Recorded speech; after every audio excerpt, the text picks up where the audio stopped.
go back to the panel. Beth Roberts with a question for Governor Lynch. Governor, federal funds for community rail expansion from Nashua to Concord are anticipated to arrive this fall. DOT Commissioner George Campbell, along with the Chamber and several other business organizations, strongly support the New Hampshire Capital Corridor Rail Project, given its projected economic impact. Do you support this project? I do. You know, we think about what our transportation vision should be for the future. And it has to include high-quality roads, good quality bridges. We've had a lot of progress already with important road projects, the widening of I-93, the acceleration of the airport access road, Exit 5 right here in Manchester.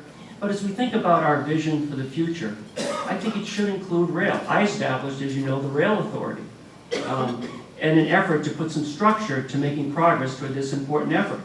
We have a $2+ million grant application to the Federal Railroad Administration. Money which hopefully will be received will help us further do planning and engineering along the Capital Corridor.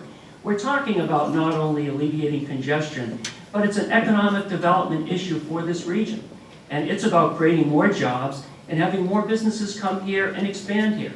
So I think it's important as we think about New Hampshire for the future that we have rail in that vision. Governor, thank you. Mr. Stephen. Thank you. I want to go back to this spending issue, the cuts, the 7.1% reduction. I don't know how you can stand in front of the people of this state, Governor, in all due respect, in honesty, and say you've cut spending. When you take funds, you take the Liquor Commission, $100 million budget item out of general fund, you take $19 million from the Department of Safety out of the general fund, and then you see the general fund stay flat, and you say, I cut spending. $11.5 billion from $9.3 billion is a 24% increase in total funds. Ladies and gentlemen, total funds are what we have to deal with here. We've got to come to grips to say we've got to cut spending. When we deal with rail, you know, I've said this from the beginning, I am not going to keep my eye off the ball of this $800 million deficit we're facing. I can tell you the dollars and why I think it's nearly $800 million, but it is historic. We have got to find a way without impacting critical services, balancing our budget. And then we got to look at issues involving rail, transportation, and also making sure we cut taxes for our business community that so desperately is looking for tax relief to grow jobs. Beth, follow-up for Mr. Stephen. State or federal assistance with operating funds are likely. Do you believe the potential economic benefit of commuter rail service outweighs the necessary investment? First of all, I think the commuter rail service is important. But, you know, I'm not going to look at additional subsidies from the state budget until we're able to get the nearly $800 million deficit under control, Beth.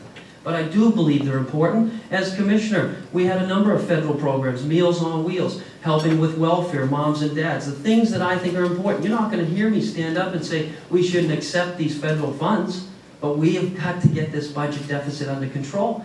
And you know, the reality here is you accept over $500 million in stimulus, Governor. You borrow $156 million on debt service. You say $60 million sale of land in the last budget. Not one piece of land's been sold yet.